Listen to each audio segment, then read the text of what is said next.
Hello दोस्तों, मैं हूं आपके साथ नम्रता शर्मा। बॉलीवुड की पंगा क्वीन कंगना रनौत इन दिनों अपने ऊपर लगे संगीन आरोपों को लेकर बेहद चर्चा में है। दरअसल एक शख्स ने उनके ऊपर सांप्रदायिकता फैलाने और हिंदू मुस्लिम करने के आरोप लगाए हैं।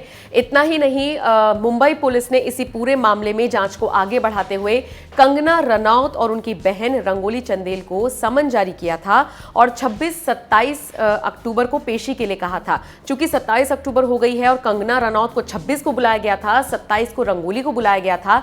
दोनों ही बहनें इस वक्त अपने होम टाउन में हैं और वो मुंबई पुलिस के सामने पेश नहीं हुई है। इसी को लेकर कंगना के जो वकील हैं उन्होंने अपनी दलीलें दी हैं। कंगना के वकील रिजवान सिद्दीकी की तरफ से ट्वीट करके बकायदा ये जानकारी दी गई है। रिजवान ने लिखा है, मेरी क्लाइंट कंगना रनौत और रंगोली चंदेल 26 और 27 अक्टूबर को पुलिस स्टेशन नहीं जा पाएंगी। अभी इस समय कंगना के छोटे भाई की शादी की तैयारियां चल रही हैं। समन को लेकर यह जवाब दिया गया है और ये भी रिजवान की तरफ से कहा गया है कि हमने मुंबई पुलिस से 15 नवंबर के बाद का वक्त मांगा है, यानी कि दिवाली के बाद कंगना रनौत मुंबई आकर मुंबई पुलिस के सामने अपनी हाजिरी लगाएंगी और जो भी उन पर आरोप लगे हैं उन पर सफाई देंगी।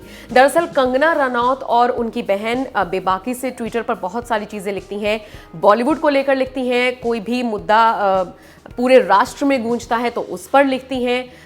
सरकारी मुद्दे जितने भी होते हैं, राजनीतिक मुद्दे जो भी होते हैं, क्षेत्रीय मुद्दे जो भी होते हैं, कंगना उस पर अपनी राय रखने से नहीं चूकती हैं। लेकिन इसी बीच वो हिंदू मुस्लिम्स को लेकर भी बहुत सारे ट्वीट्स करती हैं और ये बात सब जानते हैं।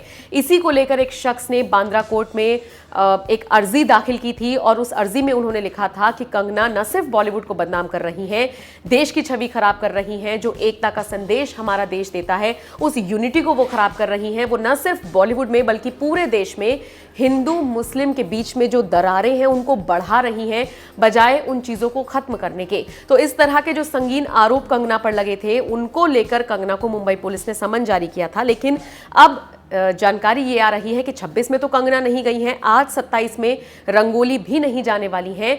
दिवाली तक का इन लोगों ने टाइम मांगा है और दिवाली के बाद उम्मीद है कि कंगना मुंबई पुलिस के सामने हाजिर होंगी और अपना जवाब रखेंगी। वैसे जैसे ही कंगना को समन जारी किया गया था, कंगना एकदम बेबाक होकर, मुखर होकर आगे आई थी।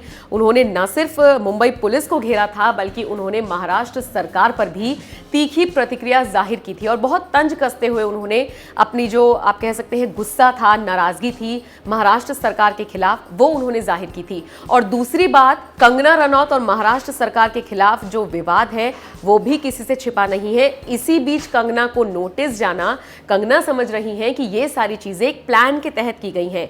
अब ये देखना होगा कि कंगना दिवाली के बाद भी अपने इस बयान पर रहती हैं, वो क्या जाती हैं मुंबई पुलिस के सामने हाजिर होने के लिए, अपनी बात रखने के लिए और जैसे भी उन पर आरोप लगे हैं उन पर सफाई देने के लिए, या फिर वो कोई और रास्ता अख्तियार करती हैं। इस पूरे मामले को लेकर आप अपनी राय हमें जरूर बताइएगा।